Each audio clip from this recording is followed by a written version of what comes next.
5 মাস 9 দিন পর আজ আরজিকর মেডিকেলে চিকিৎসককে ধর্ষণ এবং খুনের মামলার রায় ঘোষণা করতে চলেছে শিয়ালদা কোর্ট।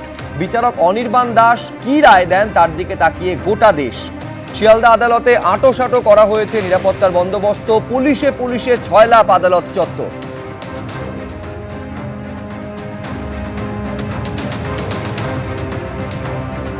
কিন্তু তারপরেও প্রশ্ন থেকেই যাচ্ছে, কেন নিহত চিকিৎসকের পরিবারকে প্রথমে আত্মহত্যার কথা বলা হয়েছিল? ময়না তদন্তই বা তড়িঘড়ি সেরে ফেলা হয়েছিল কেন? ক্রাইম সিন কেন সুরক্ষিত করা হয়নি? ধর্ষণ করে খুনের ঘটনায় ফরেনসিক পরীক্ষায় ক্রাইম সিনে ধস্তাধস্তির চিহ্ন মিলল না কেন? এফআইআর করতে কেন 14 ঘন্টা দেরি হলো? সঞ্জয় রায়ের সাজা ঘোষণার পরই কি ধর্ষণ খুনের মামলায় সিবিআই তদন্ত শেষ হয়ে যাবে? এরকম গুচ্ছ প্রশ্ন রয়েছে যার উত্তর এখনো পর্যন্ত নেই। দর্শকদের এখানে স্মরণ করিয়ে দেওয়া দরকার, গতকাল যখন এই এবিপি আনন্দর স্টুডিওয় ঘণ্টাখানেক সঙ্গে সুমন অনুষ্ঠানে নির্যাতিতার মা বাবা আসছেন এবং তারা বারে বারে বলছেন, আমরা প্রথম থেকে চেয়েছিলাম এই পোস্টমর্টেম বা ময়না তদন্ত যেন ওই হাসপাতালে না হয়, আরজিকর মেডিকেল কলেজে না হয়। আমি এই অদৃশ্য শক্তির কথা বারে বারে ডক্টর রায় বলছিলেন না, এইখানে প্রশ্ন অনেকে তুলছেন, তাহলে কোন অদৃশ্য শক্তি সেখানে কাজ করেছিল যার জন্য আপত্তি সত্ত্বেও সেই হাসপাতালেই পোস্টমর্টেম করানো হলো, সূর্যাস্তের পর পোস্টমর্টেম করানো হলো কেন? 3 ঘন্টা অপেক্ষা করিয়ে রাখা হলো নির্যাতিতার পরিবারকে, অথচ সেই সময় সেমিনার রুমে কার্যত থেকে ভিড়। এরকম গুচ্ছ প্রশ্ন রয়েছে যার উত্তর আদৌ কোনোদিনও পাওয়া যাবে কিনা সেটা হচ্ছে লাখ টাকার প্রশ্ন। রাজস্বী, সুব্রতা, গোয়ালপুকুরের সিসিটিভি ফুটেজ দেখাচ্ছিল তোমরা।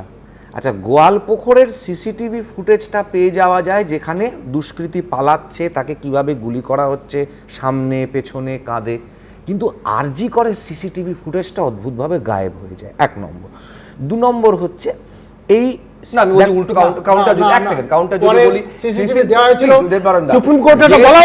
ফুটেজে 68 জনকে দেখা যাচ্ছে, অথচ সঞ্জয় রায় ছাড়া আর কাউকে রেকগনাইজ করা যাচ্ছে না। দেখো, প্রথম কথা আমি বলছি সেইটা তো সবথেকে ভালো হতে পারে জুনিয়র চিকিৎসকেরা যারা আরজি করে নিয়মিত, যারা আরজি করে স্টুডেন্ট, আরজি করে ডাক্তার, তাদের সঙ্গে যদি আমি আলোচনা করা হয়েছে কিনা, কাজটা তো অনেক সহজ। এটা পরিষ্কার সিবিআই বলতে পারবে আলোচনা হয়েছে কিনা। তবে এই প্রশ্ন তো আমাদেরও থাকবে যে আন্দোলনের নাম করে যারা মুখ দেখালেন, যারা রাজনৈতিক কথাবার্তা বললেন, যারা বললেন যে পোস্টমর্টম সম্বন্ধে তারা জানেন না, পরবর্তীকালে আমরা কি দেখলাম, সেই আন্দোলনের মুখ হওয়া ডাক্তাররাই পোস্টমর্টমে সইও করেছেন, তারা দেওয়াল ভাঙা সেমিনার রুমের ভাঙার সেখানেও তারা সই করেছেন, তারা সবটাই জানেন, সবটা অনুমতি নিয়ে হয়েছে, কিন্তু জনসমক্ষে টেলিভিশনের পর্দায় তারা একটা অদ্ভুত আন্দোলন চালালেন। এটা কি সিবিআই কে কেন এরকম ভাবে মিসলিড করা হলো? আমাদের মতন সাধারণ মানুষদেরকে কেন মিসলিড করা হলো? এই প্রশ্ন সিবিআই কে করতে হবে। এটা একদম ডাক্তাররাই ঠিক কথা বলেছেন। এই প্রত্যেকটা জিনিসকে প্রশ্ন করা উচিত। সিবিআই কে মিসলিড করা নয়, সিবিআই মিসলিড করেছে কিনা দ্রুত ডক্টর রায় দ্রুত কোথাও বলে সুপ্রিম কোর্ট এটা বলেন যে ব্যর্থতার সামনে চলে এসেছে। রাজস্বী বাবু আসলে স্বীকার করতে পারছে না তার দলগত সীমাবদ্ধতা থেকে। আসলে দেখুন, দুই শাসকের কণ্ঠ একই হয়ে যাচ্ছে, কেউ সত্যের কাছে পৌঁছতে যাচ্ছে না, কেউ সত্যের কাছে জানতেই যাচ্ছেন না। আমরা সই করেছি না, বলুন না। তারা আন্দোলনের শুরু থেকে